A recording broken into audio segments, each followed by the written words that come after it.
Ini varietas TN1 dari Bakti Tani, umur 2 tahun 3 bulan, jalan ke 2 tahun 4 bulan ya. Pemupukan minim, RP 2 tahun kena tipu, tapi kita udah kasih TSP sekitar 2 bulan yang lalu kalau nggak salah, apa sebulan yang lalu. KCL baru masuk 500 gram, Orea 1,5 kilo kayaknya, kalau nggak salah, kurang lebih 1,5 kilo. KCL baru setengah kilo, borak baru 50 gram. Hasilnya seperti ini ya. Ini di areal berbukit ya teman-teman. Kita di areal berbukit, puncak bukit lah tuh. Ya, kita lihat ya.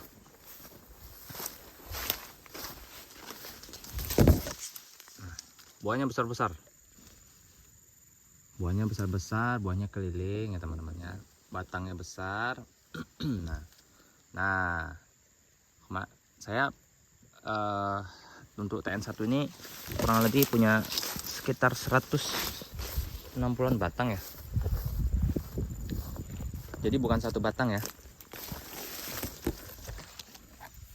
Nah, ini kita beda ya di areal berbukit sama dataran rendah. Kalau ini aduh nyangkut. Aduh. Waduh. Nah, ini ya. Kalau mau review itu sebenarnya yang adil itu sebenarnya di bukit. Kenapa di bukit? Kalau hampir rata-rata setiap varietas itu untuk di untuk di lahan dataran rendah atau yang banyak airnya itu pasti bagus. Tapi tidak semua yang sawit bagus di dataran tinggi karena air aja kurang kan. Nah, ini kita, kalau saya boleh jujur ya, teman-teman perhatiin ya. Lihat, hampir rata-rata semuanya seperti ini. Nah, ini salah satu definisi bentuk kekurangan unsur hara. Tapi yang lain-lainnya nggak ada kan. Nah, itu saya nggak mau, teman-teman artikan sendirilah dengan perawatan yang sama. BL1, wah ini masaknya merah gini teman. Spring, DPSN 1, DPSN 3, Damimas Topaz 3 seri 4, TS1, Yang Gambi, SJ6, Sofindo Lame, DPSN 3, DPSN 1. Nah, itu kan nggak ada kan definisi, bukan definisi, seperti kekurangan pupuk gitu kan, nggak kelihatan. Nah, tapi kalau untuk TN1 ada teman-teman. Jadi bisa kita bilang TN1 ini memang makannya harus agak banyak gitu ya. Terus saya mau bahas sedikit nih tentang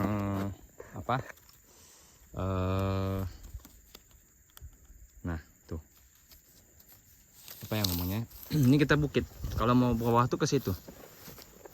Nah, ini ya teman-teman, ini salah satu bentuk afkir dari TN1 seperti ini.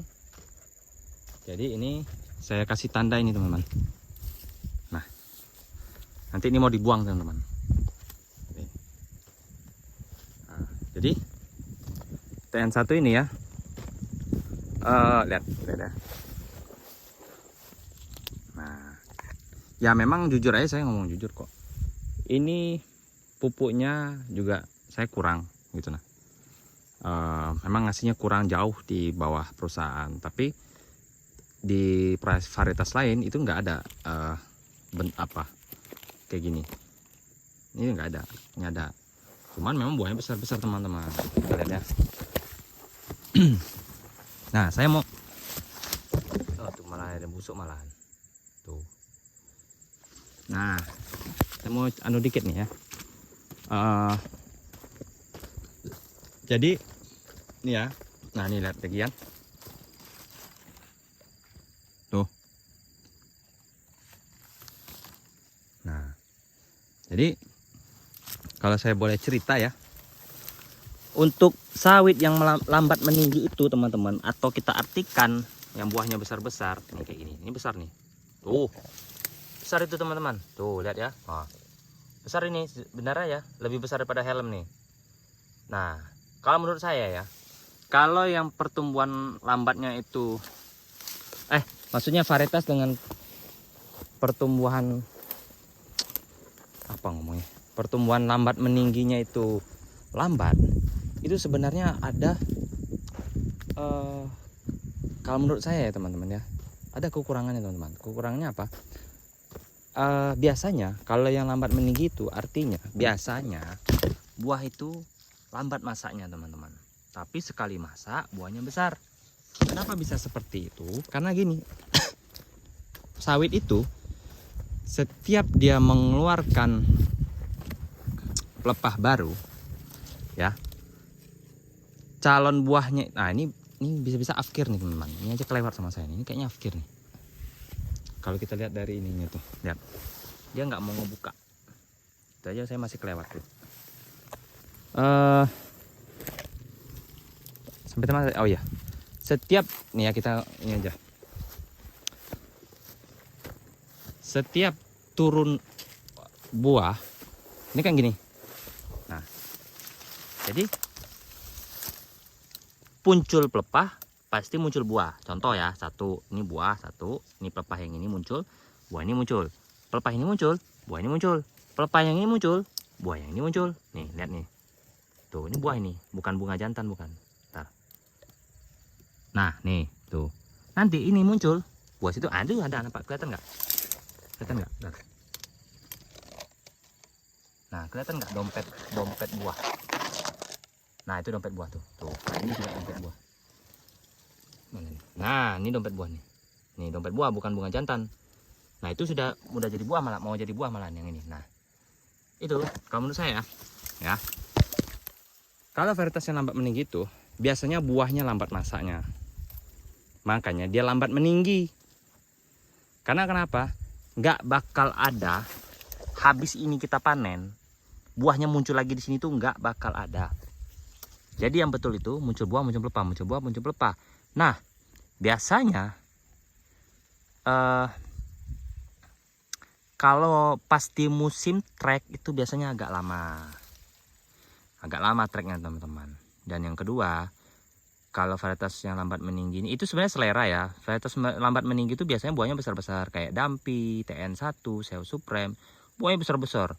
Cuma menurut saya sih lambat masak. Cuman kalau kita pupuknya bagus, perawatannya bagus, ya mungkin hasilnya juga bagus. Saya juga nggak mau bilang sawit lambat meninggi jelek, enggak. Saya juga tanam ini banyak ini, dan lahan yang ini yang mau kita staking aja itu, ini yang hutan ini kan kita mau staking tuh. Nah itu aja itu aja saya juga semai lagi TN1, malahan banyak lagi 300 batang apa berapa gitu. Nah buahnya besar-besar. Nah jadi kalau menurut saya ya, TN1 ini lebih bagusnya jangan di areal berbukit, bagusnya di dataran rendah. Kenapa? Karena dataran rendah tuh airnya banyak, tanahnya dingin, tanahnya lembab, perkembangan sawit cepat. Jadi buah ini bisa diakalin, maksudnya gini, ini ya yang ini pengalaman saya nggak tidak mengguruin dan tidak menyatakan hal itu benar, tapi sepengalaman saya ya, di areal yang dataran rendah itu kan biasanya kandungan air banyak, apalagi di dekat sungai yang jauh, ada sungai kecil aja itu kan banyak kandungan airnya. Nah itu sawitnya tuh lebih cepat pertumbuhannya daripada sawit yang tanah biasa, yang kayak bukit-bukit kayak gini. Kenapa? Karena saya yang nanam yang beda 2 tahun aja, yang di dekat tanah dataran rendah sama yang dataran biasa kayak gitu, itu aja sekarang udah sama tinggi, padahal bedanya 2 tahun. Bisa-bisa nanti umur keberapa itu udah motong duluan, maksudnya tinggi pula yang dataran rendah itu teman-teman. Nah jadi kalau kita logikakan, kalau dia cepat meninggi kan berarti dia cepat mengeluarkan pelepah dan cepat memproduksi buah ini. Nah makanya bagusnya ya kalau menurut saya ya, varietas yang melambat meninggi itu, atau kita biasa bilang varietas cebol itu lebih bagusnya ditanamlah di areal dataran rendah supaya menutupi kekurangan di dataran tinggi itu lambat masaknya teman-teman. Lambat bener, ini lambat masaknya teman-teman, saya nggak bohong. Cuman kalau di dataran rendah, oh itu beda cerita, dia normal-normal aja. Jadi intinya makanya saya semai lagi TN1, kenapa? Karena di areal yang mau kita buka itu kan nanti ada dataran tinggi sama dataran rendah. Nah, karena saya udah uji coba TN1 nih di dataran tinggi dan dataran rendah, ternyata hasilnya berbeda jauh. Berbeda jauh teman-teman. Yang dataran rendah lebih cepat masaknya dan lebih bagus. Artinya yang TN1 nanti yang mau saya tanam itu khusus untuk di bagian bawah atau di dataran rendah saja, tapi tidak di blok-blok seperti ini ya. Tidak saya blok kayak gini. Ini kan memang ada di blok nih. Tuh, ini varietas ini, varietas ini, varietas ini, blok. Ya, tapi itu karena saya sudah punya lahan unit percontohannya. Ini kan kita anggap lahan unit percontohannya. Saya rasa sudah cukup lah 160-an bat, kurang lebih 150 sampai 160 batang, saya lupa. Cukup lah untuk uji coba. Ada dapat dataran tingginya, ada dapat dataran rendahnya tuh turunan kan. Nah, hasilnya saya sudah tahu. Jadi yang saya semai lagi nih nanti TN1 di lahan yang baru itu nggak saya buat blok, saya khusus untuk di bawah gitu teman-teman. Yang di bukit itu nanti ada varietas-varietas baru lagi yang kita belum punya, kita tanam lagi di situ. Oke, cukup sekian ya untuk review TN1. Nggak bisa banyak saya review karena saya lagi ada kerjaan untuk mau buka lahan ini, jadi masih di survei, lagi sket jalan, mana yang jalan bagus, arah mancangnya dan segala macam ya. Nanti saya buatkan video berikutnya, itu video untuk proses pembukaan lahan ya. Oke ya, cukup sekian ya. Jadi intinya TN1 buahnya bagus, buahnya besar-besar, buahnya berat, bobotnya dapat. Itu yang di tempat saya ya. Tapi di dataran tinggi dan dataran rendah hasilnya berbeda. Lebih bagus yang di dataran rendah. Oke, itulah kesimpulan dari saya untuk TN1 ini. Oke, terima kasih yang sudah menonton.